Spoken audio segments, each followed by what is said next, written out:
Karon nga adlaw, March 17, 2024, yari kita sa Hacienda Nenang diri sa Barangay 8. Sang una nga tiyempo ini kabahin pa sang kabilugan nga Hacienda Gaston sa panag-iya sang aton anay konsehal nga si Don Jose Gaston nga amay ni Monsignor Guillermo Gaston. Kag ini nga bubon sa malawig nga tinion wala gid mabuksan pero aton ginbuksan subong nga adlaw kay kag ini nga bubon may pitsa pa, no? July 1, 1933. So ginapatihan naton nga ini nga bubon gintuga pa sang tiyempo ni Don Jose Gaston sadtong 1933. Bilang isa ka dako nga hacienda diri sa Barangay 8 sa Victorias, ini nga bubon amo man ang may turog bandera, no? Pastoran sang mga baka kag mga karbaw kag may ara pagidira ruin sang structure nga suno sa mga lokal diri do angay sang isa ka windmill sang una nga amo ang nagadraw sang tubig halin sa sini nga bubon. So nakita naton ini nga bubon may pitsa pa nga 1933. Buot sing ganon, isa ini sa mga orihinal nga bubon nga aton makit-an karon diri sa syudad sang Victorias, partikularmente diri sa Hacienda Nenang sa Barangay 8, Victoria City, Negros Occidental.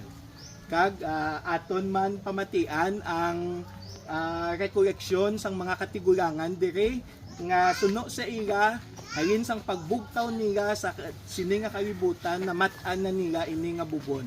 So ari si Joy, pakilala mo imong ngalan kag ano ang imo madumduman sa sini nga bubon.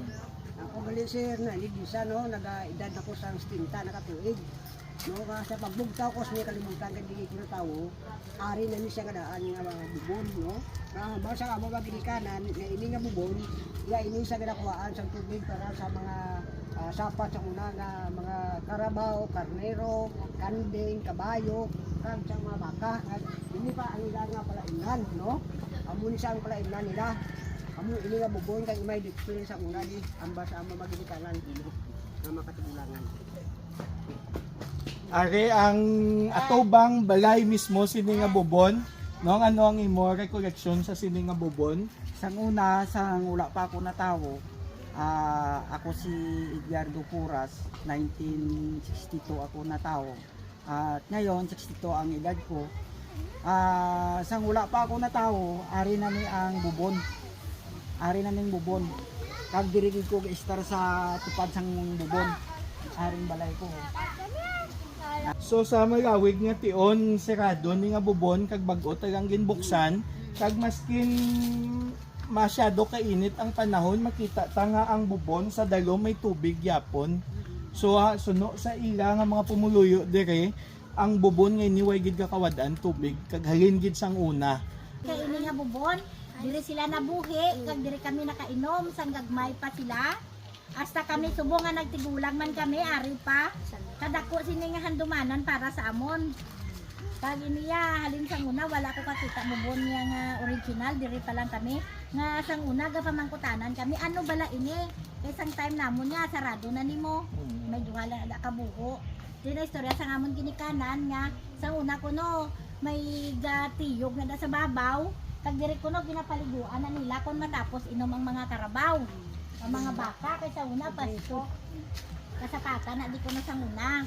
So sa liwat salamat gid kag nakita naton ang isa ka original dumaan kag makabig na naton nga heritage man no kag cultural properties ang aton syudad kay ini nga bubon ginhimo pa sang 1933 kag may tatak gid nga Hacienda San Jose Gaston July 1, 1933. So isa ini ka makabig man nga bugal sang mga taga Hacienda Nenang, sang mga taga Hacienda Gaston, kag sang mga taga Barangay 8 diri sa syudad sang Victoria.